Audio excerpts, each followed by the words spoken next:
Chapitre 13. La femme Jézabel. Voici un avertissement venant de Dieu. Un ennemi te poursuivra. Cet ennemi a pour cible les prophètes, les intercesseurs prophétiques, les églises prophétiques et la jeunesse prophétique. En autant que vous appartenez à la catégorie prophétique, l'esprit de Jézabel sera votre ennemi numéro 1. Évidemment, l'inverse est également vrai. L'ennemi te considère aussi comme son ennemi numéro 1. Le Seigneur me demanda une fois de jeûner pendant 7 jours à Jérusalem en 2014. Au cours de ce jeûne, le 26 avril, je fus visité par le Saint-Élie. Il me dit « Prends garde aux ruses de Jézabel ». Pourquoi cet avertissement spécifique au sujet de Jézabel ? Francis Frangipane, un remarquable ministre prophétique de Dieu, dit « Sachez que si Élie arrive avant le retour de Jésus, il en sera de même pour Jézabel. » S'il vous plaît, méditez ceci pendant 1 minute. Qui est Élie ? Il n'était pas un prophète ordinaire. Il était un prophète que même les rois craignaient. Il se tenait dans la sainte présence de Dieu. Il manifestait avec puissance des signes et des prodiges. Il égorgea à lui seul les 450 prophètes de Baal. Avec ceci dans votre pensée, voyons ce qui arrive ensuite. Ce grand homme de Dieu s'enfuit pour sauver sa vie après avoir simplement lu une lettre venant de la reine Jézabel contenant des menaces de mort à son endroit. Le point est le suivant. L'esprit de Jézabel n'est pas un esprit malin ordinaire et ne doit pas être pris à la légère. Qui est Jézabel ? Jézabel est évoquée pour la première fois dans 1 Roi 16:31. Et comme si c'eût été pour lui peu de chose de se livrer au péché de Jéroboam, fils de Nébat, il prit pour femme Jézabel, fille d'Ed-Baal, roi des Sidoniens, et il alla servir Baal et se prosterner devant lui. Jézabel, une princesse phénicienne, était la fille du roi Ed-Baal de Sidonie, un autre nom de la Phénicie. Le roi Ed-Baal régna sur Tyr, certainement sur toute la Phénicie. Le nom Ed-Baal signifie « Baal est avec lui ». Il fut initialement prêtre d'Astarté, une déesse et une compagne pour Baal à Tyr. L'historien juif Joseph rapporte qu'à l'âge de 36 ans, il conspira contre le roi tyrien Phélès, le tua et s'empara du trône. Son règne dura 32 ans. Et il établit une dynastie qui dura au moins 62 ans. Note de Barnes. Cela nous en dit long sur l'héritage de Jézabel. Elle venait d'une famille royale qui avait arraché le pouvoir à d'autres, donc elle était certainement bien instruite sur les intrigues politiques. Son nom en phénicien se traduit approximativement par « le Seigneur Baal existe ». Mais en hébreu biblique, son nom signifie « dépourvu de noblesse ». Cela en dit long sur son caractère, n'est-ce pas ? Plus tôt dans l'histoire d'Israël, le roi Salomon avait tissé plusieurs alliances avec les pays lointains en épousant leurs princesses.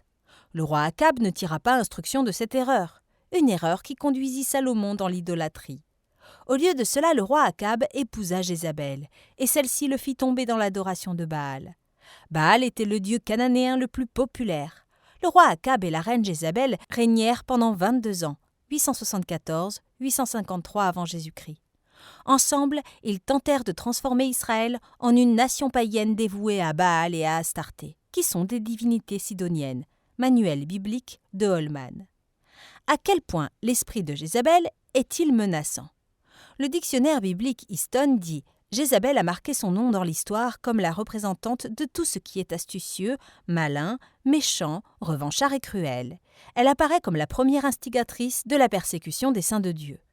N'étant conduit par aucun principe, ne craignant ni Dieu ni l'homme et passionnée par son attachement au culte païen, elle ne ménagea aucun effort pour maintenir autour d'elle l'idolâtrie dans toute sa splendeur. Un commentaire d'Henri Mathieu présente Jézabel comme une idolâtre zélée, extrêmement impérieuse et méchante dans son tempérament, adonnée à la sorcellerie et à la prostitution et à toute voie vicieuse. Sa religion. Les Sidoniens adoraient Baal et Astarté. Le roi Ed-Baal, le père de Jézabel, était aussi le grand prêtre d'Astarté. Ainsi, quand Jézabel naquit, il la consacra à Astarté. L'esprit d'Astarté descendit sur Jézabel et elle fut possédée par cet esprit dès sa naissance. C'était la raison pour laquelle elle était si méchante et profondément ancrée dans la sorcellerie. Tout comme son père, elle était une prêtresse d'Astarté qu'elle servait fidèlement et avec dévotion. Pour elle, l'offrande du sacrifice de sang était un délice et devint sa seconde nature. Chaque matin, pendant qu'elle grandissait sous la garde de son père, elle se rendait au temple de Baal et d'Astarté dans l'enceinte du palais. À cet endroit, avec les prêtres et les prophètes de Baal et d'Astarté, elle brûlait de l'encens pour ses idoles. Elle fut minutieusement initiée, par ceux-ci, à l'adoration des idoles et à la sorcellerie. Baal. Le nom Baal signifie seigneur ou possesseur. Baal représentait le dieu soleil phénicien, le dieu suprême des Cananéens et de plusieurs autres nations païennes. Son nom complet est Baal Shemaïm, qui signifie seigneur des cieux. Parmi les titres de Baal, nous avons cavalier des nuées, tout-puissant et seigneur de la terre. Il était le dieu de la fertilité, des orages, un guerrier puissant, le dieu soleil et protecteur des récoltes et du bétail. Les Cananéens, tous ceux qui étaient de vrais adorateurs de Baal, prenaient habituellement part à des actes sexuels pervertis dans le cadre de leur culte religieux. De leurs rituels de fertilité, de la prostitution religieuse et des sacrifices humains, tout cela pour apaiser leur dieu. Le sacrifice d'enfants était un délice pour Baal. Le prophète Jérémie indique que les sacrifices d'enfants étaient offerts à Baal aussi bien qu'aux autres dieux. G. 19.5. Astarté. Astarté, la maîtresse de Baal, est la déesse principale des Sidoniens. Elle est une déesse cananéenne de fécondité et une démone de sexualité et de guerre. Elle est aussi connue comme la reine des cieux. G. 7.18, 44, 17.19. Astarté était connue comme la déesse cornue et était représentée de la même manière que Hathor, la déesse vache d'Égypte, que les Israélites avaient adorée comme le veau d'or à Sinaï. Ex 32.4. La tâche principale d'Astarté est d'attirer les enfants de Dieu à adorer les idoles en confondant l'amour et la luxure, refroidissant ainsi leur amour pour Dieu tout en laissant croître leur désir charnel. Les caractéristiques de Jézabel.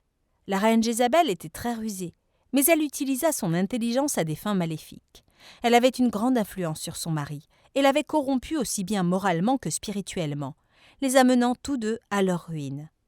Cette plus grande ennemie du prophète Élie essaiera d'arrêter de manipuler, de séduire et de discréditer les prophètes ou les ministères prophétiques par certaines manœuvres diaboliques.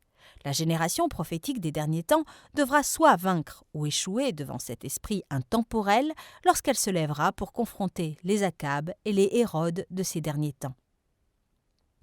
Orgueilleuse. Née avec une cuillère en argent dans la bouche et des domestiques à son service, Jézabel est synonyme d'orgueil et d'arrogance.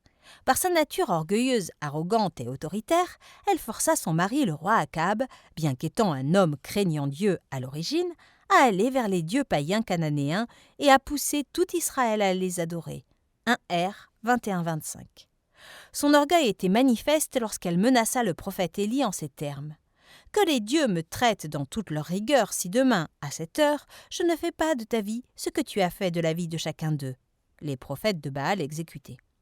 1 R 19-2.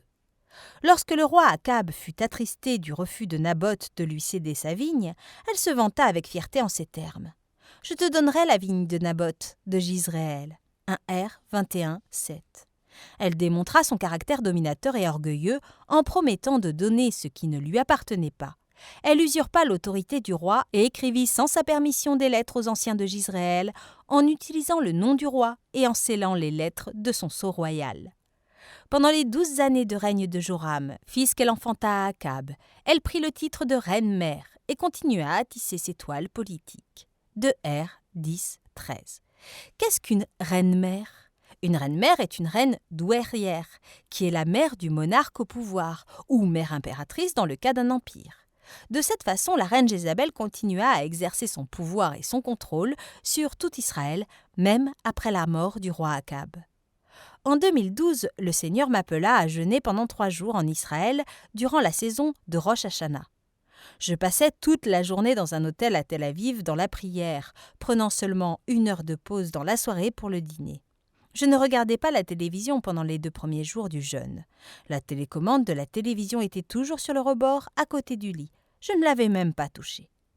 Au 3e jour du jeûne, étant la fête de Rosh Hashanah, après avoir attendu en silence dans la présence du Seigneur toute la journée, aux environs de 16h30 GMT, j'entendis de façon audible le son des trompettes. Je croyais que les Juifs soufflaient le chauffard pour marquer la fête, et je me rendis donc à la fenêtre pour vérifier.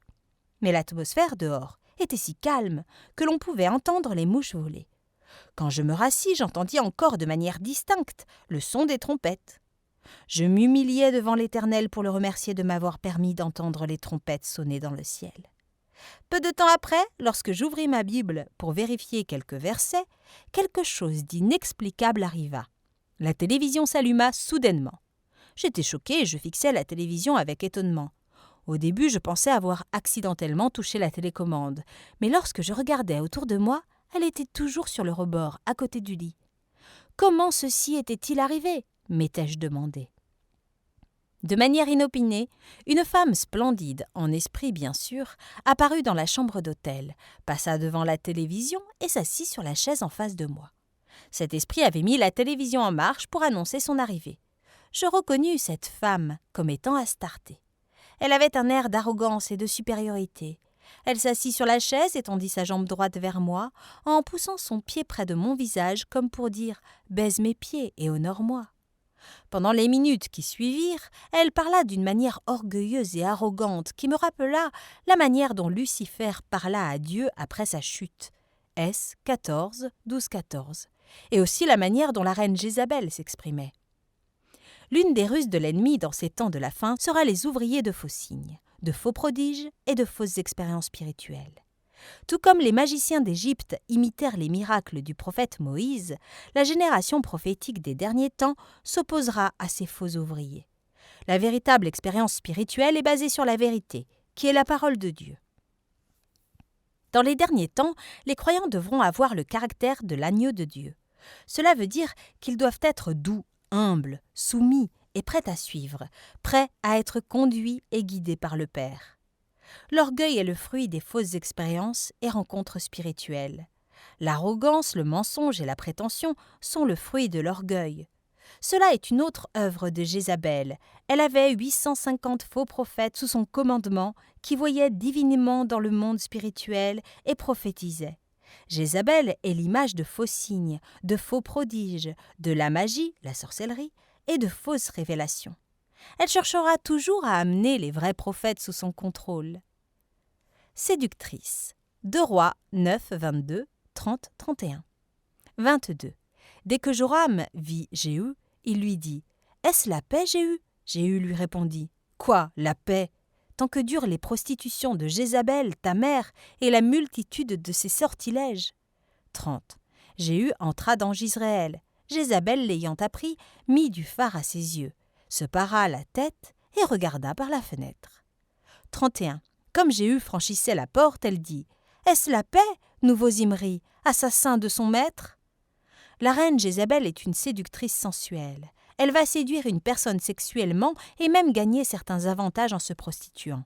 Quand Jéhu vint pour la tuer, elle se maquilla et mit ses jolis vêtements pour le séduire. La séduction, très souvent, vient sous forme de flatterie. La flatterie est un compliment ou quelque chose qui vous fait vous sentir bien avec vous-même. Tout le monde aime une petite tape dans le dos pour un travail bien accompli. Mais nous devons discerner le motif derrière les compliments de Jézabel. Lorsque Jéhu vint à sa recherche, elle tenta de le séduire par sa beauté artificielle et des paroles flatteuses en se renseignant sur sa santé. Quand elle constata que Jéhu demeurait ferme face à ses tentatives de séduction, elle menaça d'exposer son acte meurtrier. L'esprit de Jézabel essaiera d'aguicher les prophètes sexuellement.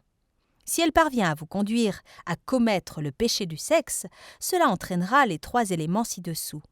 Premièrement, vous perdrez votre appel, comme ce fut le cas pour Samson et le roi Salomon. Deuxièmement, elle volera votre onction et vos dons, comme ce fut le cas pour Samson. Troisièmement, elle vous tuera spirituellement, et pourquoi pas physiquement. L'une de ses armes principales est la séduction, l'attraction sexuelle. Observez la vie de Joseph, G39.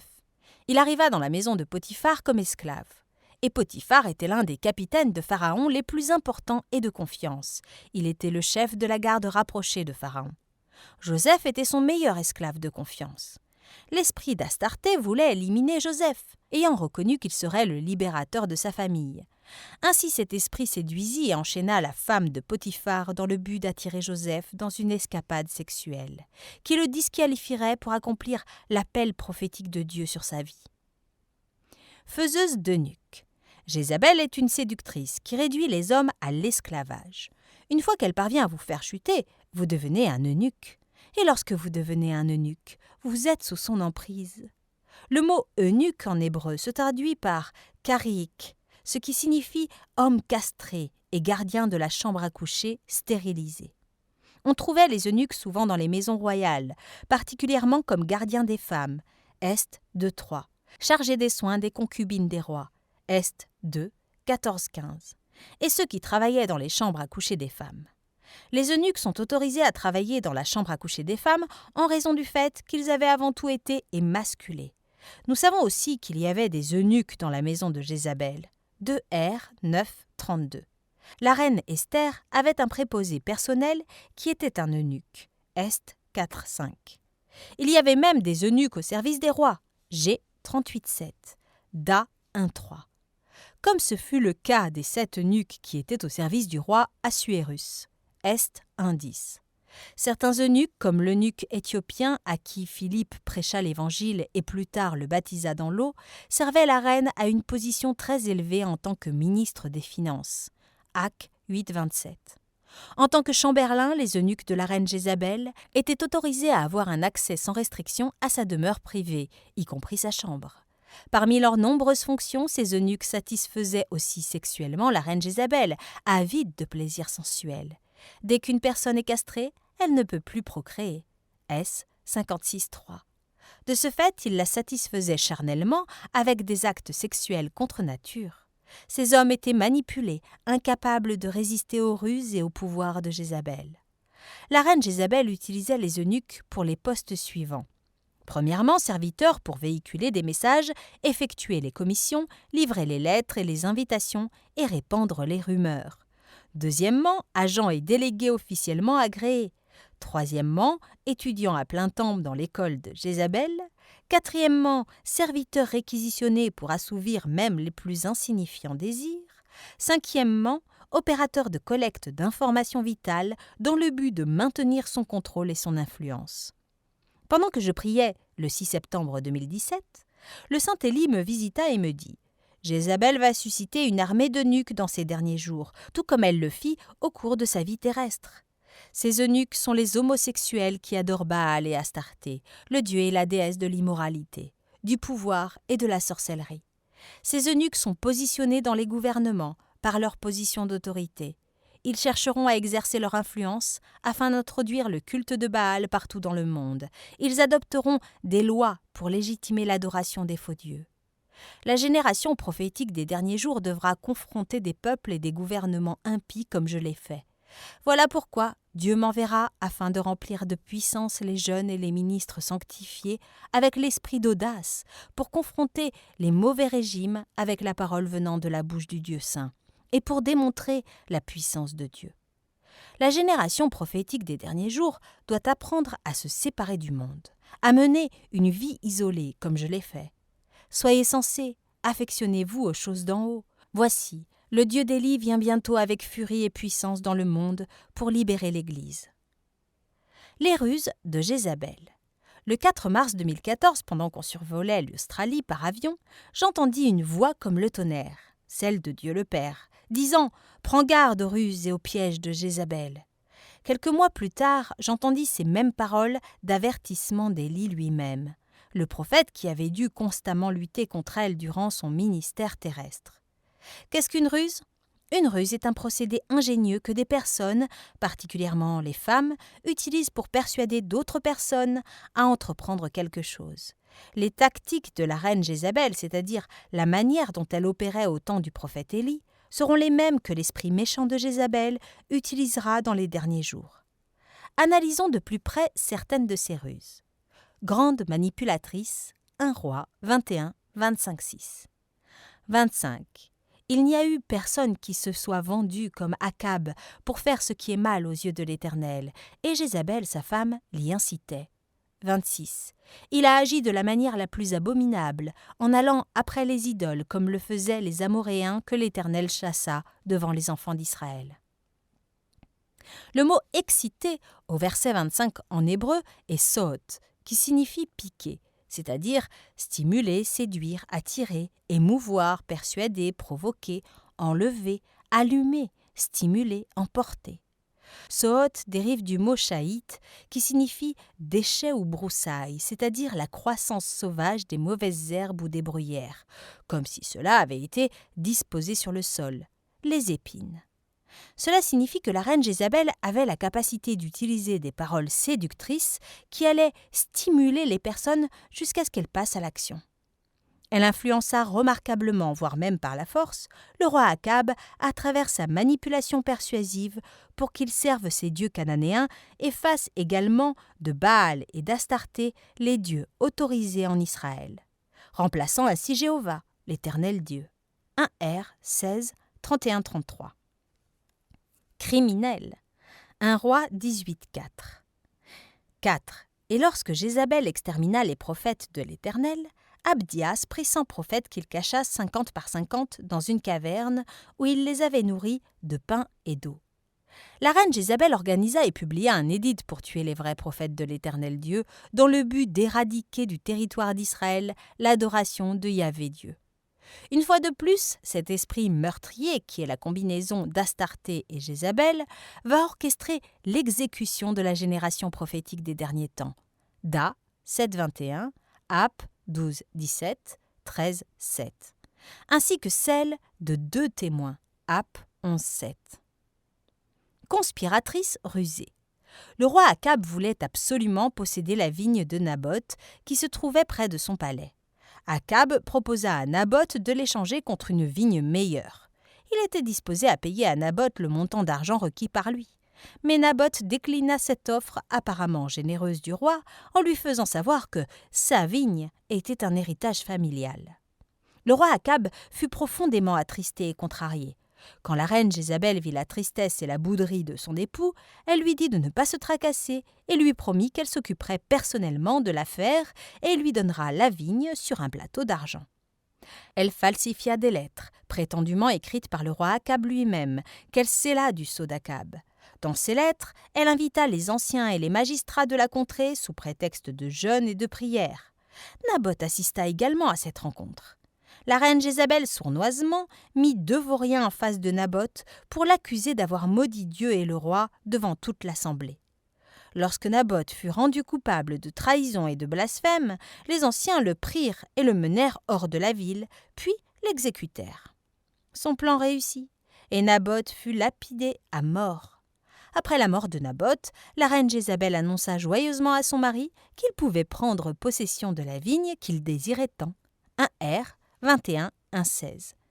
C'est exactement ce que l'esprit de Jézabel fera dans les derniers jours. Elle montera de fausses accusations et de faux accusateurs, et elle formera des projets pour tuer les innocents. Elle va, avec malice, comploter afin que des gens nous accusent faussement, porte atteinte à notre réputation par de fausses allégations et diffame la génération prophétique. Son objectif est de détruire votre personnalité, ruiner votre caractère et votre réputation, salir votre nom et détruire ainsi votre ministère. Voilà sa stratégie.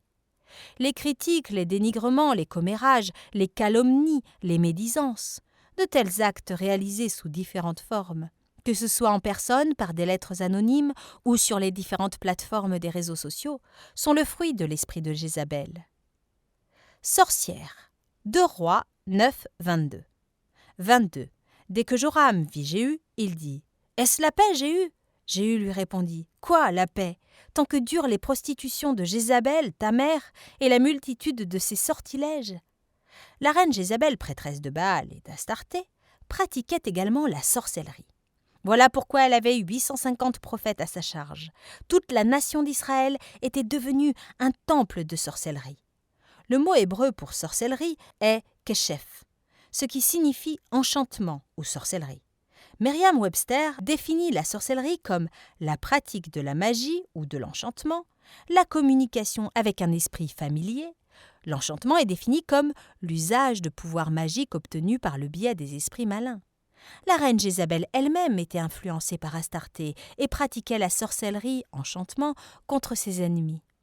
Au cours de l'année 2012, Jennifer Leclerc, une prophétesse de Dieu venant de la Floride, se sentit inhabituellement épuisée pendant plusieurs semaines de suite. Elle ne voyait aucune raison naturelle pour justifier cela.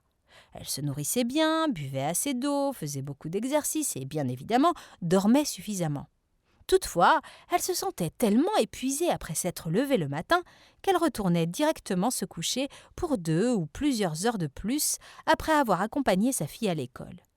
Mais elle se sentait encore épuisée après son réveil. Pendant qu'elle demandait en prière ce qui n'allait pas avec elle, le Saint-Esprit lui chuchota un mot, la sorcellerie. N'est-ce pas exactement ce qui arriva au prophète Élie lorsqu'il eut la lettre de la reine Jézabel ? Elle libéra des malédictions au travers des mots de cette lettre, qui poussèrent le puissant prophète de Yahvé à fuir pour sauver sa vie. Les malédictions envoyèrent des missiles de peur et de dépression sur le prophète. Il arriva à Beersheba totalement épuisé et voulait juste dormir. Il se rendormit même après le repas. La sorcellerie est une tentative diabolique de contrôle et fonctionne en 3 étapes. La manipulation, l'intimidation et la domination. Seule la combinaison de l'onction royale apostolique, de Jéhu avec l'onction prophétique d'Élisée, peut briser les sorts et les malédictions de sorcellerie venant de l'esprit de Jézabel. Tout comme le messager du prophète Élisée oignit Jéhu d'huile, l'Éternel Dieu donnera à la génération des derniers temps une nouvelle huile, une nouvelle onction et une nouvelle arme tranchante et puissante pour contrecarrer les sorts et les malédictions de la sorcellerie combinée d'Astarté et de Jézabel. Les armes de Jézabel. Lorsque la reine Jézabel entendit que le prophète Élie avait tué 450 de ses faux prophètes de choix, elle devint furieuse et jura devant sa principale divinité Astarté qu'elle le tuerait. Lorsque le prophète Élie lut sa lettre mortelle, ointe de venin, la peur et l'intimidation commencèrent à l'étouffer comme l'action de 2 gros pythons. Incapable de résister à Jézabel, il s'enfuit pour sauver sa vie. Pendant que je priais le 2 mars 2018 dans la matinée, le Seigneur me fit la grâce d'être visité par le Saint Élie. Il m'expliqua comment l'esprit de Python œuvrait au travers de Jézabel. L'esprit de Python est aussi l'esprit de divination. Cf. AC 1616. Et Jézabel se faisait appeler prophétesse en plus d'être la prêtresse d'Astarté. Pendant que le saint me parlait, le Saint-Esprit me permit de voir ce qui lui était arrivé à la porte de Jizréel. Alors qu'il attendait à cet endroit, un messager, certainement un eunuque, lui apporta une lettre de la reine. Lorsque le prophète déroula le rouleau et se mit à le lire, une fumée légère, blanche et inodore, sortit de la lettre à son insu, s'enroula autour de son cou et neutralisa son audace téméraire. Ensuite, l'esprit de Python ouvrit sa gueule et le mordit, plantant ses crocs de peur et d'intimidation tout au fond de son cœur. Lorsque cela s'est produit, son audace s'évapora comme la brume, et le venin de peur l'amena à fuir comme s'il avait été étouffé physiquement. Les serpents attaquent lorsqu'ils sont effrayés ou tendent des embuscades à des victimes innocentes. Analysons les armes que Jézabel utilise et quels en sont les effets. Les 2 flèches qu'elle tira contre le prophète Élie étaient la peur et l'intimidation. Ces 2 missiles étaient comme une épée à double tranchant qui transpercèrent directement le cœur du prophète, qui se tenait dans la présence de Dieu. Lorsqu'elle provoque la peur chez une personne, elle impose son contrôle et amène la cible de son attaque à devenir craintive et timide. Son venin entraîne un effet paralysant de peur et de traumatisme. Vous vous sentez paralysé et incapable de réagir contre les attaques à cause de la peur et de l'intimidation. Dans un accès de colère, la reine Jézabel libéra un flot de puissance démoniaque et de sorcellerie contre le prophète Élie. Cela l'accabla, remplit son âme de peur et de découragement et le poussa à s'enfuir. Pendant la visite que j'ai évoquée plus haut, le saint Élie partagea avec moi ce que la reine Jézabel fit contre lui. Il me révéla que lorsqu'elle envoya sa menace de mort, il devint paralysé et ne pouvait pas répliquer. Une seule parole traversa ses pensées. « Cours, mets-toi à l'abri, cache-toi !» Sa malédiction de sorcellerie relâcha un venin qui le fit douter de son appel. Ce doute sema la confusion et troubla ses pensées. La seule chose qu'il désirait faire était de jeter l'éponge en désespoir de cause et courir quelque part, au loin, pour se cacher et mourir. La pression du tourment de Jézabel envahit ce grand prophète au point qu'il fut la proie des armes de peur et de découragement de Jézabel. Faisant partie de la génération prophétique des derniers temps, vous devez prendre possession contre l'esprit de Jézabel et protéger votre pensée et votre âme des malédictions de peur et de découragement. Car elles seront envoyées contre vous pour étouffer votre vie de prière et réduire au silence votre voix prophétique. J'ai personnellement ressenti cette attaque de la combinaison des esprits d'Astarté et de Jézabel à 2 reprises dans ma vie. La première fois était en 2006, je priais un jour, quand soudain, de nulle part, une flèche me frappa. J'avais littéralement senti qu'une flèche m'avait transpercé. Je me sentis extrêmement craintif pendant les 6 mois qui suivirent. C'était dans la période où nous venions juste de lancer Angel TV, et l'intention de ces esprits était de fermer la chaîne.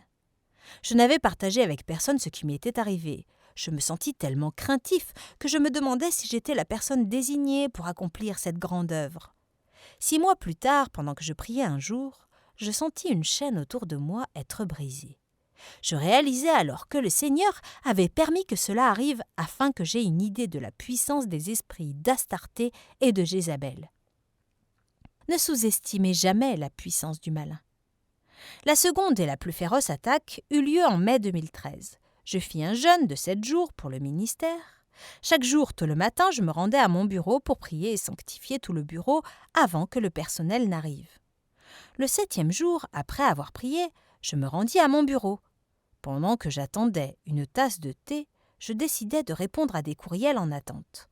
Pendant que je répondais au premier mail, de nulle part, je sentis une lance transpercer mon cœur. Je l'avais senti me pénétrer physiquement. À ce moment précis, je fus saisie d'une grande peur paralysante et intimidante. J'avais même peur de me rendre au studio pour prêcher.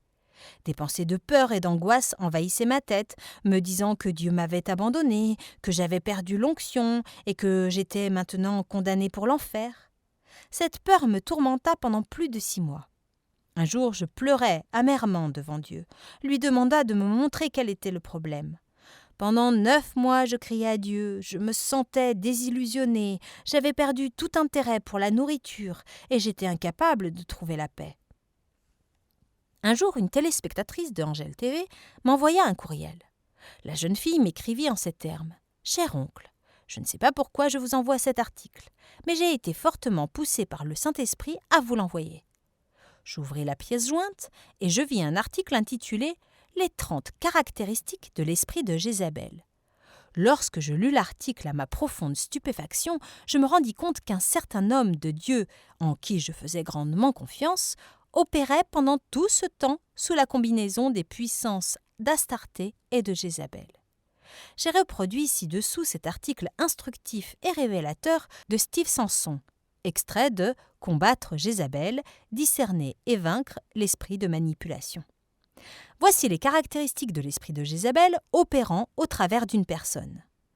Un Jézabel, que ce soit un homme ou une femme, 1. Refuse d'admettre la culpabilité ou la faute. Il n'a jamais tort, à moins qu'il n'admette temporairement sa culpabilité pour recevoir les faveurs de quelqu'un. Accepter sa responsabilité briserait le noyau d'insécurité et d'orgueil dans lequel il opère. Lorsqu'un Jézabel s'excuse, il ne s'agit pas d'une repentance sincère ou d'une reconnaissance d'avoir mal agi, mais plutôt « je suis navré que vos sentiments aient été blessés ». 2. S'attribue tous les mérites. Il est prompt à s'attribuer le mérite des bénéfices pour lesquels il n'a fourni aucun effort. 3. Manipule les autres pour arriver à ses fins. Il laisse les autres faire le sale boulot. Il suscite l'émotion chez les personnes et les laisse s'emporter. Un Jézabel s'assoit avec un air innocent et dit « Qui ? Moi ? Qu'ai-je fait ?» Ce comportement rend difficile de mettre le doigt sur un Jézabel, même pour les plus ardents chercheurs de vérité. L'esprit de Jézabel est rusé dans sa mission. 4. Dissimule l'information. Ceci est une forme de contrôle. Un Jézabel vous contrôle en sachant quelque chose que vous ne savez pas par rapport à une situation. Aux yeux d'un Jézabel, disposer des informations que vous n'avez pas est une arme de contrôle puissante. 5. Parle de manière confuse. Il est impossible d'avoir une conversation logique avec un Jézabel. Ce ministre m'écrivait souvent de longues lettres de révélation divine sur des châtiments au sujet desquels le contexte était tellement vague que je finissais toujours par être confus plutôt qu'éclairé. C'est une manière de maintenir le contrôle et la domination. La confusion l'empêche d'être découvert ou exposé.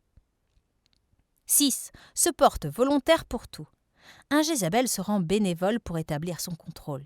Il a vraisemblablement une énergie nerveuse inépuisable et cherche avidement des opportunités pour être en charge des projets. Bien qu'il travaille dur, ses motivations ne sont jamais pures et ses intentions cachées seront finalement dévoilées.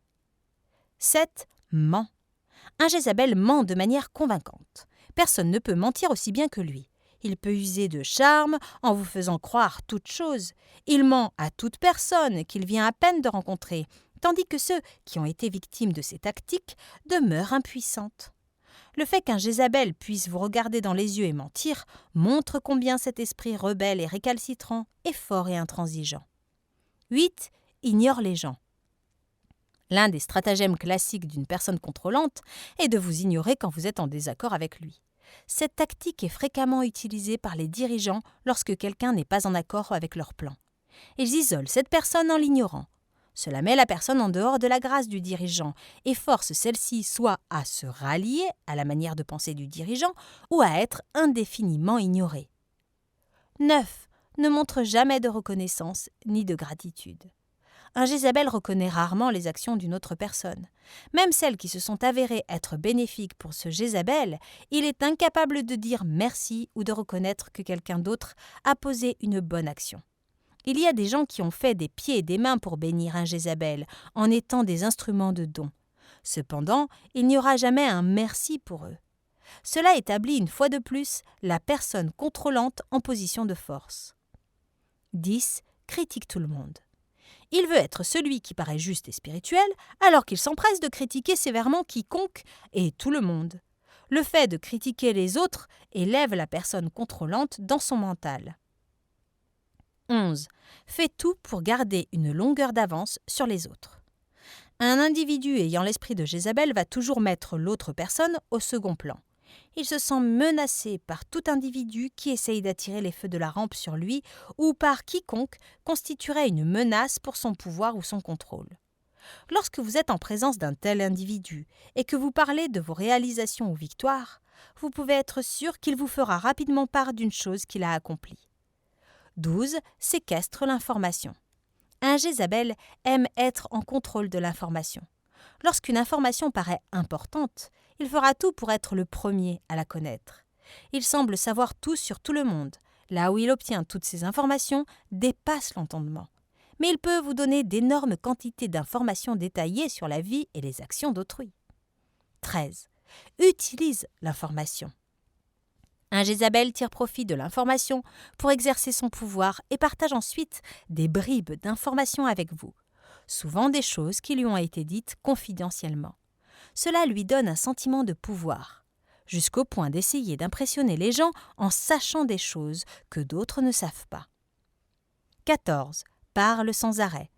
Un Jézabel utilise la parole comme une forme de contrôle. Dans une conversation ordinaire, il fait à lui seul la conversation, que ce soit sur le sport, la météo ou le royaume de Dieu. À cause de ce type de contrôle, il est incapable de recevoir un avis de qui que ce soit dans sa vie. Toute conversation avec lui est à sens unique, vous ne faites qu'écouter. 15. Spiritualise toute chose. Lorsqu'une personne contrôlante est confrontée à une situation, celle-ci a tendance à le spiritualiser et l'expliquer hors contexte, en prenant pour prétexte Dieu. Ceci l'empêche d'assumer ses responsabilités. L'implication est toujours « vous avez un problème, moi non ». 16 est insubordonné. Un Jézabel ne prend jamais le parti de l'employeur ou d'une personne en autorité, à moins que cela ne soit une action temporaire pour bien paraître. Il prend souvent le crédit pour les idées venant des autres. Son désir le plus ardent est le pouvoir et le contrôle. Il n'a point de conscience quand une opportunité d'être reconnu se présente. 17 est insistant et dominateur. Un individu ayant l'esprit de Jézabel met la pression sur vous pour accomplir des choses en vous enlevant apparemment le droit de choisir ou de prendre une décision par vous-même. Il fait croire aux autres qu'ils n'ont pas assez de bon sens pour penser par eux-mêmes. 18 est clairvoyant. Plusieurs de ceux qui opèrent avec un esprit de contrôle ont également un esprit clairvoyant. La clairvoyance est l'opposé de la véritable prophétie. Un Jézabel a un appui surnaturel pour connaître et deviner les informations. Il prétend être prophétique. S'il utilise cela contre vous, il pourrait s'exprimer ainsi. « Je ne peux pas te dire comment je sais cela, je le sais, c'est tout. » Leurs supposées révélations prophétiques et expériences spirituelles ne viennent pas du Saint-Esprit, mais sont reçues par l'appui des esprits familiers. 19. Utilise l'effet de surprise. La principale force d'un Jézabel est d'être en contrôle, et une partie importante de son contrôle est de vous prendre au dépourvu. Par conséquent, l'effet de surprise fonctionne bien lorsqu'il arrive de manière inattendue. 20. Sème les graines de discorde. Un Jézabel rabaisse continuellement autrui de manière subtile. La stratégie est de gagner le contrôle en minimisant la valeur d'autrui. Il a pour habitude de raconter des demi-vérités pour incriminer une autre personne à vos yeux. En semant ces graines, il espère finalement récolter une moisson de destruction qui va augmenter sa position d'autorité. 21. Attire l'attention. Un Jézabel aime être le centre d'attention et ne supporte pas voir les autres être reconnus et applaudis. Lorsque quelqu'un d'autre est reconnu, il sabote rapidement le succès de cette personne par ses propos. 22. Est rancunier. Puisqu'un Jézabel n'a jamais tort, si vous le contredisez ou le confrontez, soyez prêt à devenir son pire ennemi. Aussi longtemps que vous serez en accord avec lui, tout ira bien. Mais si vous le confrontez ou le défiez, faites alors attention. Vous deviendrez la cible de son venin le plus mortel. Un Jézabel ira jusqu'au bout pour détruire votre réputation. 23. Essaie de vous faire croire que vous êtes un Jézabel. Il est difficile de mettre le doigt sur un individu ayant l'esprit de Jézabel. Si ce dernier est sur le point d'être confronté, il va habilement déformer toute la situation, en essayant de faire paraître la personne innocente comme étant celle qui essaye de prendre le contrôle. Comme toujours, un Jézabel fera tout pour paraître comme étant la personne qui a raison. 24. Insinue le désaccord. Un Jézabel exprimera volontiers son désaccord aux personnes sous son contrôle. La personne contrôlée ne se sentira pas libre d'exprimer son opinion par crainte d'être désapprouvée. Cela se manifeste souvent dans un mariage ou dans un environnement de travail. 25. Connaît toutes choses. Un Jézabel est habituellement remarquable en ce qui concerne sa connaissance de toutes choses. Prompt à exprimer son opinion sur tout, il laisse peu de chance aux autres de montrer l'autre facette du sujet de discussion. Il fait de ses opinions des idoles. 26. Est ambitieux. Un Jézabel a des fortes aspirations qui sont cependant tournées vers soi-même. L'adoration de sa volonté propre est exprimée en ces termes. « Je veux ce que je veux quand je le veux ». Un dirigeant de Jézabel n'utilisera jamais les expressions « nous avons une vision », mais plutôt « ma vision est ceci et cela ». Et il imposera ainsi sa vision aux autres, en les forçant à accomplir ses idées, ses plans, ses vœux ou ses aspirations. Bien souvent sous le poids d'une menace de châtiment divin en cas d'échec. 27. Offre des cadeaux. L'acte d'offrir un cadeau est une forme de manipulation qu'un Jézabel utilise pour que vous vous sentiez redevable envers sa personne. Cela compromet aussi la capacité de sa victime à dire la vérité radicale et conflictuelle. Naturellement, toute personne qui donne un cadeau n'est pas nécessairement coupable de vouloir exercer le contrôle. Néanmoins, l'acte d'offrir un cadeau est une tactique utilisée par ceux qui ont le besoin d'exercer un contrôle. 28. Est indépendant. Personne n'a de contribution dans la vie d'un Jézabel. Il ne fraternise avec personne, à moins que ce soit pour vous amener à coopérer avec son agenda. 29. Est religieux. Un Jézabel demeure dans l'église locale, mais déteste l'autorité, à moins qu'il soit dans la position d'autorité. Il apparaît toujours fervent dans la prière et spirituel. 30. Se cache et prétentieux. Nous voulons tous croire qu'une personne avec un esprit de Jézabel est délivrée. La personne peut paraître normale pendant quelque temps, n'exposant aucune caractéristique typique de Jézabel. Puis, soudainement et sans préavis, une situation se présentera où, encore une fois, l'esprit de Jézabel prendra le contrôle et causera des ravages dans les vies. Lorsque j'avais lu l'article dressant les caractéristiques de l'esprit de Jézabel, j'étais choquée de remarquer que 95% de ce que je lisais s'appliquait directement à la vie du ministre de Dieu avec lequel j'étais étroitement associée. Finalement, je pouvais voir d'où venaient les attaques. de l'esprit de Jézabel manifesté au travers de ce ministre. Cela a aussi été confirmé par plusieurs hommes saints et femmes saintes de Dieu venant de différentes nations. Quelle était mon erreur fondamentale? J'avais élevé ce ministre au statut de Dieu. À chaque fois qu'il me donnait une prophétie ou un conseil, je ne prenais jamais la peine de la mener devant Dieu en prière, parce que j'assimilais sa parole à celle de Dieu. Je réprimandais même les autres qui disaient « Laisse-moi prier à ce sujet », quand ils recevaient une parole de lui. Au cœur de ma folie se trouvait l'idolâtrie. Je fis de cet homme un Dieu dans ma vie. Ma plus grande sottise, une chose dont j'ai honte à chaque fois que j'y pense, était que je disais à cet homme de Dieu « S'il te plaît, ne m'abandonne pas » ou « Ne m'oublie pas ». Il acceptait avec joie ma supplication en disant « Je suis là avec toi. Lorsque je serai enlevé au ciel, je t'emmènerai avec moi. » Pendant la période de 6 mois ou plus que je criais à Dieu pour obtenir de l'aide, je pouvais recevoir des mots comme « idolâtrie » me venant à l'esprit. À chaque fois que j'ouvrais la Bible pour la lire, j'entendais l'Éternel me parler d'idolâtrie. Je me disais « Je n'adore pas d'idole ». En réalité, je ne savais pas que mon respect et mon élévation de cet homme de Dieu étaient l'idole que l'Éternel désignait.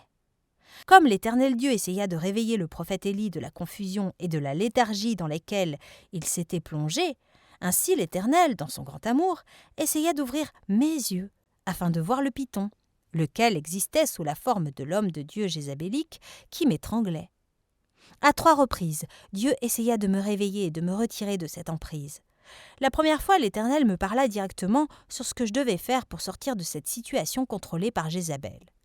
En ce moment, je me sentais tellement faible en esprit que je ne trouvais pas le courage pour en sortir. Cela était en grande partie causé par la pensée que cet homme de Dieu avait introduite dans mon esprit, selon laquelle j'avais perdu mon appel et que Dieu avait donné mon onction à quelqu'un d'autre aux États-Unis. Et le pire de tout, que Dieu m'avait abandonné. La seconde fois fut lors d'une conférence prophétique que nous avons tenue à Singapour en 2013. Le Seigneur, dans sa bonté miséricordieuse, me parla au travers d'une parole de prophétie délivrée par un serviteur de Dieu.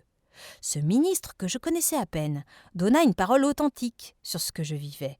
Je fus choquée de ce qu'un prophète de Dieu, que je rencontrais pour la première fois, me livre une telle parole authentique. Je reçus même une visite du Saint Moïse à la conférence, pendant laquelle il me parla affectueusement du grand amour de Dieu pour moi. Un ministre de Dieu des États-Unis que je connaissais et qui priait constamment pour moi vit également en vision Moïse me rendre visite et me parler, pendant qu'il l'intercédait ce jour-là pour moi, ce qui aurait dû être une confirmation certaine. Mais voulez-vous savoir de quelle manière folle j'avais réagi ? Étant assis à la conférence et écoutant cette parole d'édification et de soulagement, je dis au Seigneur « Seigneur, cette parole est-elle vraie ? Si oui, s'il te plaît, confirme-la par l'homme de Dieu, loin de Jézabel, que je respecte. » Je me prosternais aveuglément et adorais cette idole que j'avais érigée dans mon cœur. La 3e fois fut lorsque 2 mois plus tard, le Seigneur envoya un autre homme de Dieu qui me prophétisa avec exactitude sur ma situation même s'il n'avait aucune idée du calvaire que je traversais. Je fis encore cette prière. « Seigneur, si cette parole est vraiment de toi, s'il te plaît, confirme-la par l'homme de Dieu, loin de Jézabel. » Même jusqu'à ce moment, je n'avais toujours pas compris exactement que cet homme de Dieu, que je respectais tant et que j'adorais, opérait sous l'onction de Jézabel. Mon calvaire n'aurait pas dû durer aussi longtemps. Cela prit assez de temps à cause de ma folie persistante. Le 4 janvier 2014, un certain évêque pieux m'invita dans sa ville. Après le dîner, nous nous assîmes pour discuter pendant plusieurs heures. Nos échanges portaient sur l'homme de Dieu qui me tourmentait. Après avoir échangé nos impressions, nous réalisâmes que l'homme de Dieu opérait réellement sous la puissance combinée d'Astarté et de Jézabel. L'évêque partagea également avec moi ce que Dieu lui avait révélé au sujet de cet homme. Finalement, je me rendis compte de la vérité incontestable. Ce sont les grandes miséricordes et patiences de Dieu qui m'ont permis de voir cela. Lorsque je revins à Chennai le 5 janvier à 4h30, dans la matinée, je pris la décision de passer un temps dans la prière au lieu d'aller au lit après 8 heures de route. Pendant que je priais, j'eus une vision. Dans cette vision, je me vis assis près de l'entrée d'une ancienne tombe, quelque chose que je pourrais imaginer comme dans l'époque biblique. et la pierre roulante, en forme de disque, qui était supposée fermer l'entrée de la tombe, était posée sur mes genoux. Je pris un grand marteau et je frappai la pierre plusieurs fois, jusqu'à ce qu'elle se brise en plusieurs morceaux. Lorsque je brisai la pierre, la combinaison des puissances d'Astarté et de Jézabel fut brisée dans ma vie. L'emprise de la peur, de l'intimidation et de l'assujettissement fut brisée. Le béni Saint-Esprit me montra ensuite que pendant plus de 24 mois, j'étais emprisonnée dans une tombe. Mon âme avait été capturée et emprisonnée. L'esprit de Jézabel avait capturé mon âme par la sorcellerie. Cet esprit manipulait alors mon âme avec des émotions de peur et d'intimidation. L'esprit de Jézabel a un seul but, tuer ou faire taire les prophètes. 1 R 18.4, 13, 19.2. Quand ils sont tués ou réduits au silence par la peur ou par d'autres moyens, les personnes prophétiques vont abandonner leur appel de combattre et s'enfuiront pour sauver leur vie en recherchant la paix et la sécurité. Les flèches de Jézabel seront lancées contre vous pour transpercer votre cœur et relâcher le venin de la peur, de l'intimidation et de l'assujettissement. Les armes de guerre d'Astarté et de Jézabel sont puissantes. Toutefois, la génération prophétique des derniers jours doit absolument connaître ces deux vérités sans l'ombre d'un doute. 1 Jean 4, 4. 4. Vous, petits enfants, vous êtes de Dieu, et vous les avez vaincus parce que celui qui est en vous est plus grand que celui qui est dans le monde. 2 Corinthiens 10, 4, 6. 4. Car les armes avec lesquelles nous combattons ne sont pas charnelles, mais elles sont puissantes par la vertu de Dieu pour renverser des forteresses. 5. Nous renversons les raisonnements et toute hauteur qui s'élève contre la connaissance de Dieu, et nous amenons toute pensée captive à l'obéissance de Christ. 6. Nous sommes prêts aussi à punir toute désobéissance lorsque votre obéissance sera complète. Maintenant, frappez les pieds et écrasez la tête de l'esprit de Python et de Jézabel et criez un « Amen » retentissant. L'esprit de Jézabel des derniers jours. Apocalypse 2, 20, 23. 20. Mais ce que j'ai contre toi, c'est que tu laisses la femme Jézabel, qui se dit prophétesse, enseigner et séduire mes serviteurs, pour qu'ils se livrent à l'impudicité et qu'ils mangent des viandes sacrifiées aux idoles. 21. Je lui ai donné du temps afin qu'elle se repentît, et elle ne veut pas se repentir de son impudicité. 22. Voici, je vais la jeter sur un lit et envoyer une grande tribulation à ceux qui commettent adultère avec elle, à moins qu'ils ne se repentent de leur œuvre. 23. Je ferai mourir de mort ses enfants, et toutes les églises connaîtront que je suis celui qui sonde les reins et les cœurs, et je vous rendrai à chacun selon vos œuvres. Le livre de l'Apocalypse, le dernier livre de la Bible, contient les révélations des derniers temps venant de Dieu le Père par le Seigneur Jésus-Christ. Et il renferme spécifiquement un avertissement concernant le rôle de Jézabel dans la fin des temps. Le Seigneur Jésus met clairement en garde l'Église des derniers jours contre les fausses doctrines de Jézabel. Même si l'esprit de Jézabel est plus connu comme un esprit de contrôle et de manipulation, cet esprit diabolique a un agenda plus profond. En effet, plusieurs n'aperçoivent pas l'esprit de Jézabel en tant que propagateur de fausses doctrines qui autorise les saints à se livrer au péché. Analysons avec attention ce passage des Saintes Écritures. Verset 20. Qui se dit prophétesse.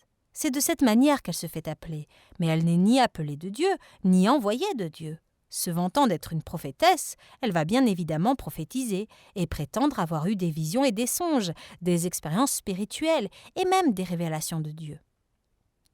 Cet esprit fera tout pour vous faire dépendre de lui pour toute direction spirituelle au lieu de dépendre de Dieu. En premier lieu, cet esprit, en se servant de ses agents humains, va vous livrer des prophéties pour ensuite vous faire dépendre d'eux. Vous ne consulterez plus Dieu, parce que l'agent humain par lequel l'esprit opère semblera avoir toutes les paroles sur vous et pour vous. Les personnes ointes de l'esprit de Jézabel viendront vous dire « Dieu m'a révélé tout ce qui te concerne ». Ces personnes vont aussi affirmer qu'elles ont des expériences mystiques. Les esprits familiers travaillent avec eux pour leur donner des révélations apparemment authentiques. Toujours au verset 20, il est dit « enseigner ». Le mot grec pour Jézabel dans Apocalypse 2.20 est en fait synonyme de faux enseignants. Elle aura le don du ministère d'enseignant, prétendant enseigner par des visions et des révélations. Elle va prétendre que tous ces enseignements proviennent directement de Dieu et aucunement de l'homme. Elle va affirmer qu'elle n'a pas besoin de lire d'autres livres chrétiens, ni même ceux qui sont bons et ouins. Les personnes qui ont l'onction de Jézabel semblent être de bons enseignants prophétiques. Bien sûr, cela ne veut pas dire que tout bon enseignant a un esprit de Jézabel. Lorsque le diable a tenté le Seigneur Jésus, il a déformé les Saintes Écritures pour les utiliser contre le Seigneur Jésus. Il citait les Saintes Écritures, mais d'une manière déformée, amenant à l'égarement. MT 4.6. Satan a même essayé de persuader le Seigneur à l'adorer, une chose à laquelle le Seigneur a répliqué de manière indéfectible. « Retire-toi, Satan, car il est écrit, tu adoreras le Seigneur, ton Dieu, et tu le serviras lui seul. » MT 4, 9, 10. Ceux qui manquent de discernement seront trompés par les faux enseignements de Jézabel et succomberont. Mais parce que le Seigneur Jésus était rempli de la parole, il a discerné les demi-vérités des Écritures déformées et n'a pas cédé aux ruses de Satan. La génération prophétique des derniers jours doit être remplie de la parole de Dieu. Col 3.16. Lorsque vous êtes rempli de la parole de Dieu, votre esprit deviendra comme une épée à deux tranchants. Cela vous accordera le don de discernement des esprits. Être rempli de la parole de Dieu vous permettra d'être fortifié dans le Seigneur et par sa force toute puissante. Ep 6.10. La Bible nous met sévèrement en garde contre les enseignements de Jézabel qui sont inspirés par des démons. Mais l'Esprit dit expressément que, dans les derniers temps, quelques-uns abandonneront la foi pour s'attacher à des esprits séducteurs et à des doctrines de démons, par l'hypocrisie de faux docteurs, portant la marque de la flétrissure dans leur propre conscience, prescrivant de ne pas se marier et de s'abstenir d'aliments que Dieu a créés pour qu'ils soient pris avec action de grâce par ceux qui sont fidèles et qui ont connu la vérité. 1 Ti 4, 1, 3. Verset 28. « Et séduire mes serviteurs pour qu'ils se livrent à l'impudicité. » De tous les péchés mentionnés dans la Bible, les péchés sexuels sont les plus néfastes, parce qu'au travers de l'union sexuelle, la personne s'unit avec les démons et pêche contre son corps qui est le temple du Saint-Esprit. 1 Co 6, 13, 20. Samson, l'un des juges choisis par Dieu pour Israël avant même sa naissance, a perdu son appel et son onction à cause du péché de la fornication. JG 16. Plusieurs serviteurs de Dieu, que ce soit dans l'histoire de l'Église moderne ou dans les temps présents, ont été induits de cette même manière par l'esprit de Jézabel à commettre le péché sexuel. Ils ont ainsi perdu leur appel, leur onction, leur réputation et leur ministère. La reine Jézabel était une fausse prophétesse qui opérait avec un faux don de prophétie. Une fois, pendant que je méditais sur Apocalypse 2:20, le Seigneur me fit la grâce de voir en vision un événement de sa vie. Dans la vision, je la vis prophétiser au roi Akab que s'il offrait des sacrifices de sang sur l'autel de Baal, son règne serait éternel. Convaincu par les prophéties de sa femme, le roi Akab et la reine Jézabel ordonnèrent le meurtre des vrais prophètes de l'Éternel. Il assassina même les nouveau-nés et les enfants des prophètes pour les offrir comme sacrifice à Baal. En tant que prêtresse d'Astarté, la déesse de la luxure, la reine Jézabel a approuvé les orgies homosexuelles régulières sur les autels païens dans les temples consacrés à leur divinité. Les semences mâles étaient répandues sur tous les autels et à travers le temple. Les prostituées du temple devraient marcher sur les semences des hommes avec une volupté perverse. Ils étaient engagés dans toutes sortes d'actes sexuels inimaginables. L'homosexualité et la prostitution du temple étaient des pratiques fréquentes dans le temple d'Astarté et faisaient partie intégrante de l'adoration. Les enfants nés de la prostitution étaient parfois offerts comme sacrifice à Baal. Le roi Akab autorisait toutes ces choses à la demande de la reine Jézabel. C'est pourquoi la Bible dit à son sujet « Il n'y eut personne qui se soit vendu comme Akab pour faire ce qui est mal aux yeux de l'Éternel, et Jézabel, sa femme, l'y excitait. Il a agi de la manière la plus abominable, en allant après les idoles, comme le faisaient les Amoréens, que l'Éternel chassa devant les enfants d'Israël. » 1 R 21, 25-6. Verset 20 suite. « Et qu'ils mangent des viandes sacrifiées aux idoles. » Pendant les 40 années passées à errer dans le désert, les enfants d'Israël ont mangé de la nourriture provenant du ciel. Et cette nourriture les a soutenus. Le Seigneur Jésus a même dit que « l'homme ne vivra pas de pain seulement, mais de toute parole qui sort de la bouche de Dieu ». MT 4.4. En conséquence, la nourriture que Jézabel offre est la doctrine des démons qui légalise le péché comme étant approuvé par Dieu. Un exemple classique de cela se trouve dans la vie du roi Akab. Jézabel le poussa à faire ce qui est mal aux yeux de Dieu, en introduisant l'adoration des idoles en Israël. L'adoration des idoles prend en compte le fait de manger la nourriture offerte aux idoles qui, comme nous le savons du Nouveau Testament, représentent les démons et l'immoralité sexuelle. Nombre 25, 1, 3. 1. Israël demeurait à Sittim, et le peuple commença à se livrer à la débauche avec les filles de Moab. 2. Elles invitèrent le peuple au sacrifice de leur Dieu, et le peuple mangea, et se prosterna devant leur Dieu. 3. Israël s'attacha à Baal-Péor, et la colère de l'Éternel s'enflamma contre Israël. La Bible nous met en garde contre le stratagème adopté par Balaam, il y a des milliers d'années de cela, lequel avait poussé les enfants d'Israël à capituler devant leurs ennemis. Ce stratagème sera réintroduit dans ces derniers jours par la combinaison des forces d'Astarté et de Jézabel. Ap 2.14. Verset 21. Je lui ai donné du temps afin qu'elle se repentît de son impudicité. Le mot « temps » utilisé en grec est « chronos », ce qui veut dire un espace du temps, qui se rapporte à une période spécifique ou un intervalle bien déterminé.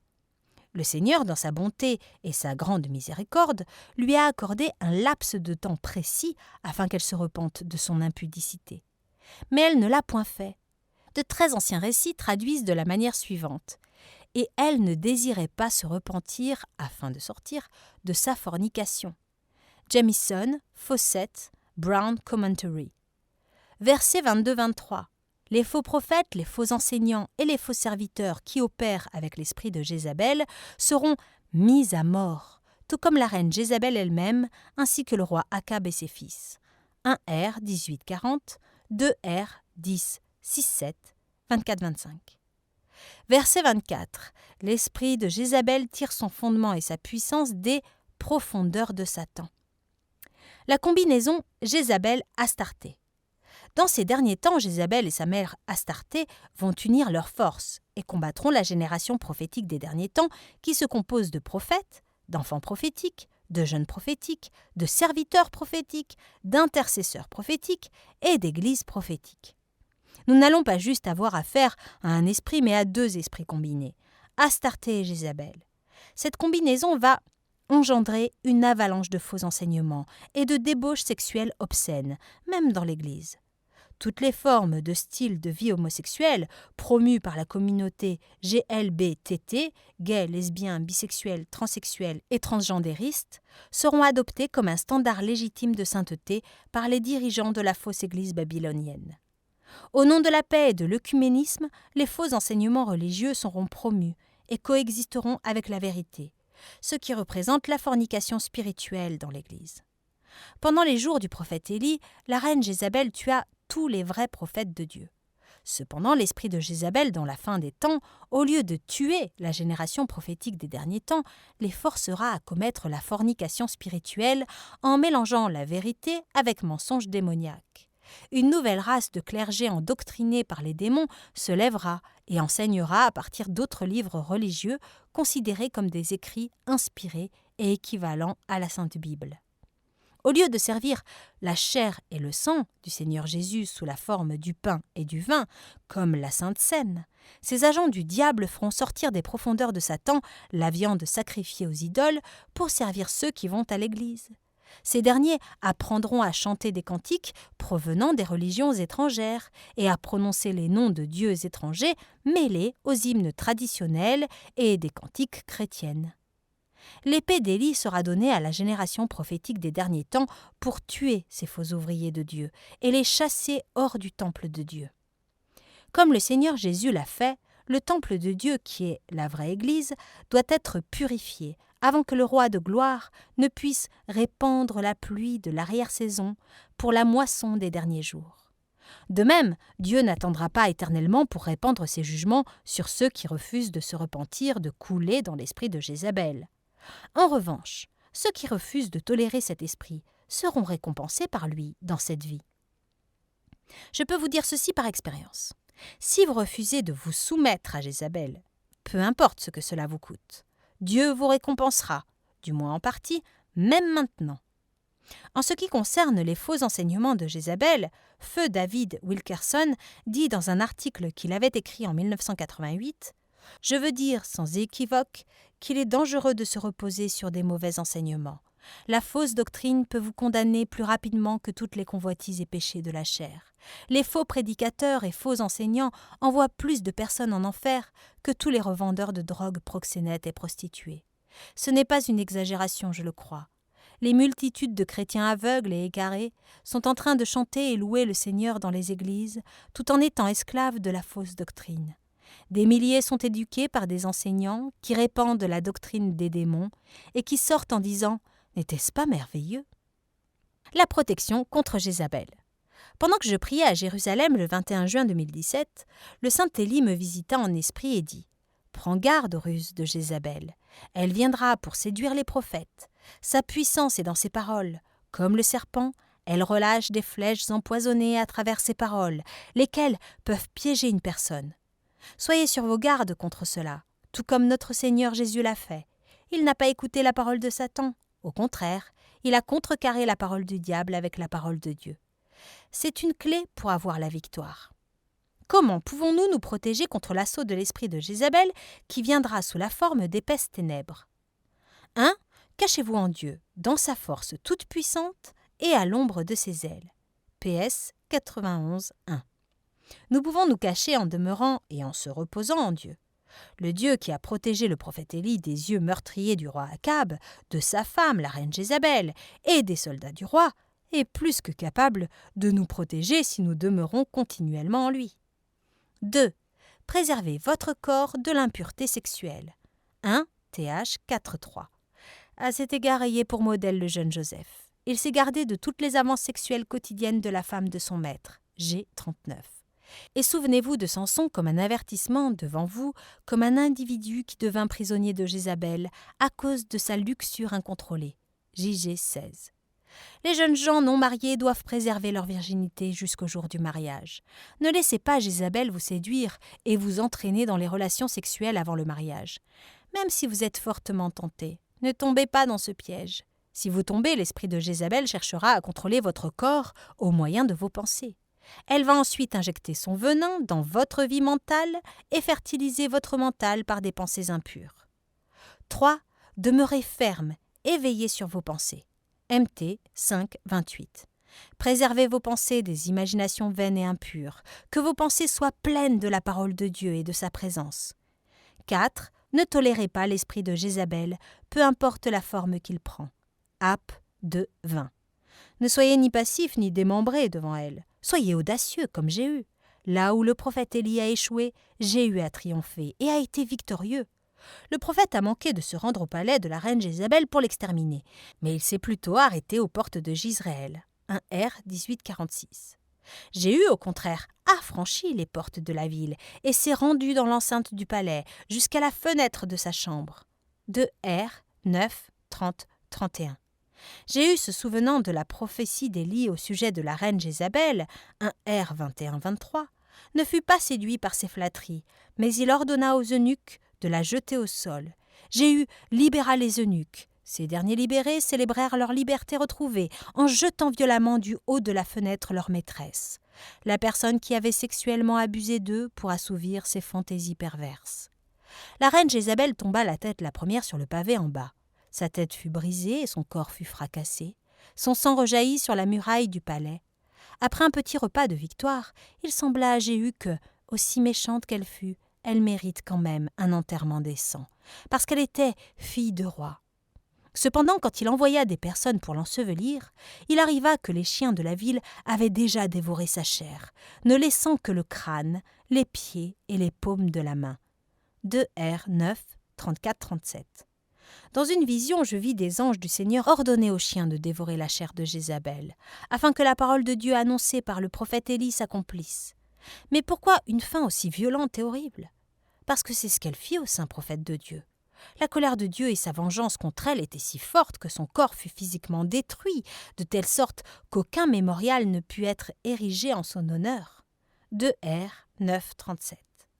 La raison pour laquelle le prophète Élie égorgea les 450 prophètes de Baal était parce qu'ils étaient impliqués dans la tuerie des vrais prophètes d'Israël. 1 R 18,4. La reine Jézabel fit tuer les vrais prophètes et leurs familles. Ces faux prophètes offrirent le sang des vrais prophètes sur l'autel de Baal et de Moloch. Certains enfants des prophètes étaient âgés de 2 ans. Les cadavres de ces vrais prophètes de Dieu servaient de nourriture aux chiens et aux faux prophètes, y compris Jézabel elle-même. Elle mangeait leur chair et buvait leur sang, comme si elle participait à la chair et au sang du Seigneur. C'est pour cela que Dieu a exercé sa vengeance contre Jézabel, en donnant sa chair à manger aux chiens.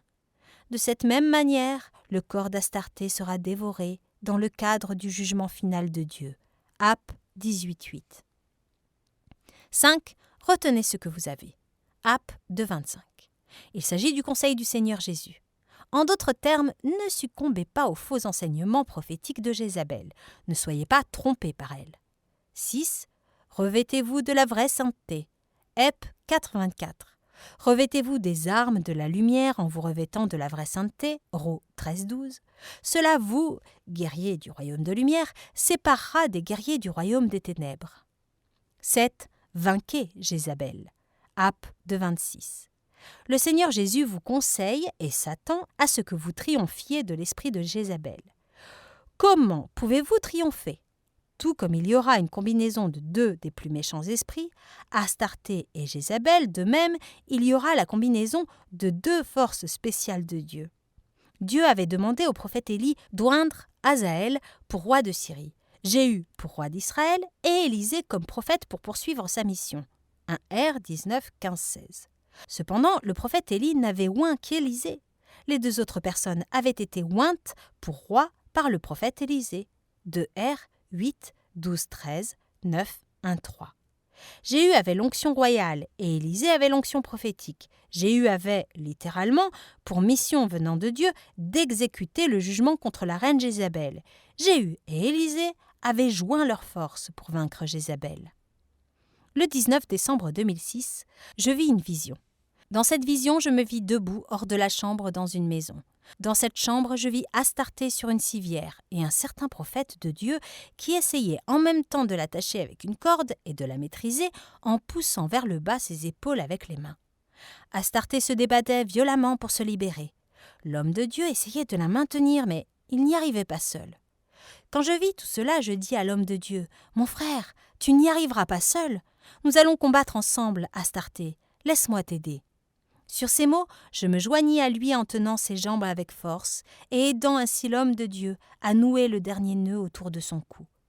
Dès que je me joignis à l'homme de Dieu pour maîtriser Astarté, elle cessa de se débattre et fut assujettie. Après cette vision, je réalisais que 2 valent mieux qu'1. Ec 4, 9.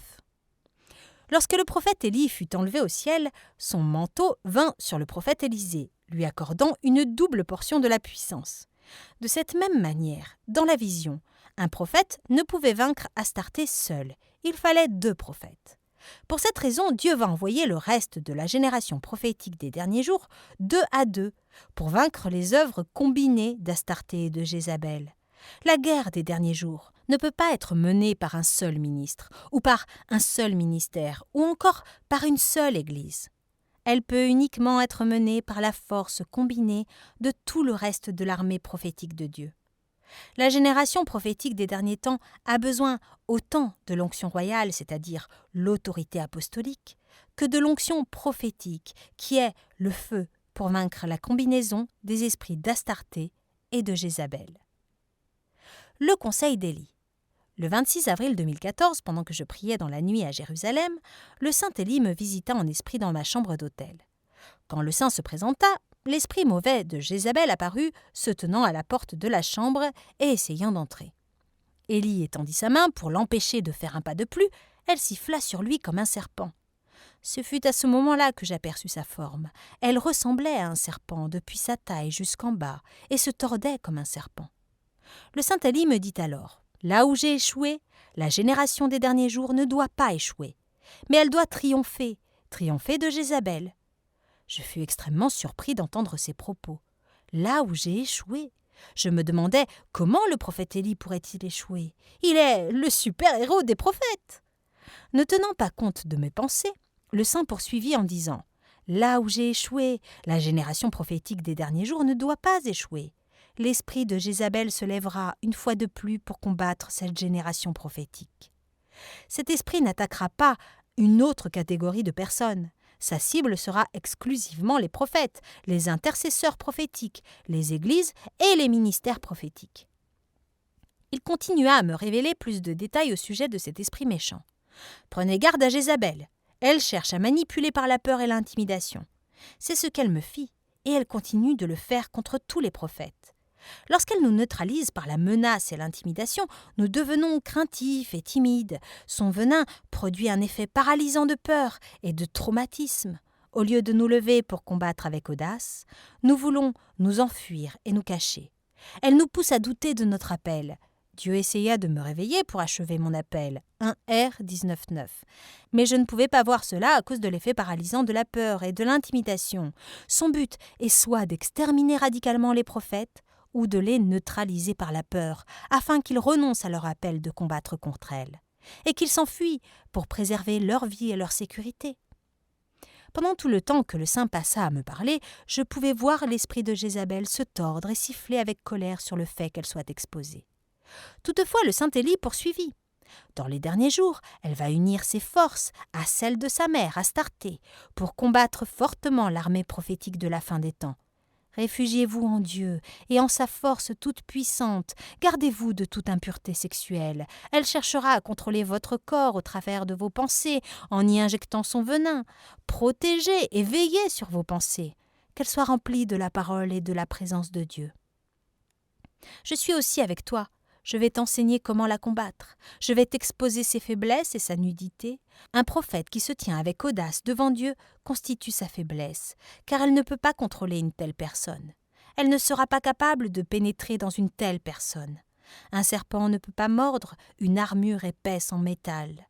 De cette même manière, l'audace devant Dieu permet à un soldat de Christ de se revêtir de l'armure de Dieu. L'audace devant Dieu et la confiance en Jésus-Christ représentent notre espérance de la gloire. Tandis qu'il parlait, je jetai un coup d'œil sur Jézabel et j'aperçus une housse derrière sa tête qui ressemblait à un serpent à 5 têtes.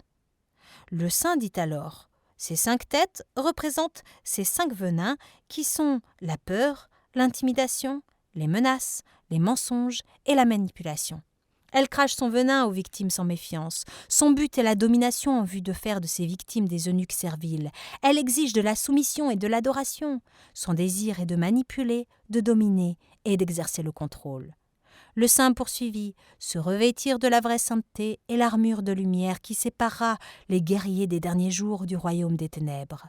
Le calice du venin que Jézabel offre est le vinaigre qui avait été donné à boire à notre Seigneur. CFMT 27-34.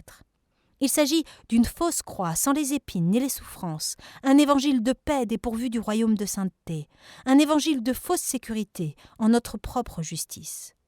La vraie paix provient des souffrances comme ce fut le cas dans la vie de notre cher Seigneur.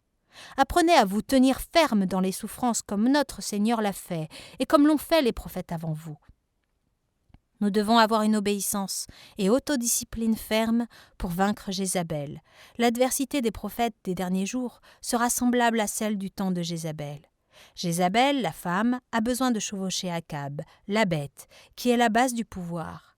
Elle a besoin des gringalets comme Akab pour contrôler, manipuler et établir son autorité sur eux. Les prophètes des derniers temps doivent être audacieux et provocateurs. Jézabel va aussi susciter une troupe de fausses prophétesses pour séduire et aguicher les jeunes vrais prophètes. Sa tactique de jeu est de séduire par les fausses visions et les prophéties liées au mariage et aux relations. Cela va conduire à l'immoralité, au péché sexuel et à la perte de l'appel. Les prophètes des derniers jours doivent lutter contre elle. Autant Dieu suscitera une troupe de vrais prophètes contre Élie, L'esprit de Jézabel suscitera aussi une troupe de faux prophètes, comme ceux qu'elle avait en Israël. Un jour, pendant que je lisais les Saintes Écritures, j'avais constaté quelque chose dans 1 Roi 22:6 qui m'avait vraiment surpris. Quand le roi d'Israël a rassemblé les prophètes, au nombre d'environ 400 hommes, et leur a dit « Irai-je attaquer Ramoth en Galaad, ou dois-je y renoncer ?» Et ils répondirent « Monte, et le Seigneur la livrera entre les mains du roi. » Je m'étais posé la question suivante. D'où venaient ces 400 prophètes ? J'avais assumé que le prophète Élie avait déjà tué tous les faux prophètes. Si les 850 prophètes avaient déjà été tués, comment 400 nouveaux faux prophètes avaient-ils proliféré en l'espace de quelques semaines ou quelques mois ? Cette question m'intriguait. Puis j'ai trouvé la réponse dans 1 Roi 18, 19, 22, 40. Le prophète Élie demanda au roi Akab de rassembler tous les 850 prophètes sur le mont Carmel. Cependant, seulement 450 prophètes de Baal avaient rejoint le roi Akab. Après la victoire, le prophète Élie avait fait exécuter tous les 450 prophètes de Baal. Pour certaines raisons mystérieuses, les 400 prophètes d'Astarté avaient manqué de se présenter sur le mont Carmel. Ils étaient restés aux côtés de la reine Jézabel dans le palais de Jizréel. Lorsque l'Esprit de l'Éternel permit au prophète Élie de courir plus vite que le char d'Akab, ce fut pour achever la mission en exterminant la reine Jézabel et les 400 faux prophètes d'Astarté. Malheureusement, le prophète manqua de les tuer tous. Ce furent ces 400 prophètes qui prophétisèrent au roi Akab dans 1 R 22:6. Ainsi, le travail que le prophète Élie avait laissé et qui reste à faire doit être accompli par la génération prophétique des derniers jours. L'armée des derniers jours va s'en occuper. C'est pour cette raison que l'Éternel Dieu suscite l'armée des derniers temps. La combinaison des esprits d'Astarté et de Jézabel va se lever, dans les derniers jours, de manière puissante pour lutter contre la génération prophétique de la fin des temps. Votre unique sécurité réside dans le fait de se cacher sous la croix du Seigneur Jésus. Les églises doivent être averties afin de se battre contre l'esprit de Jézabel.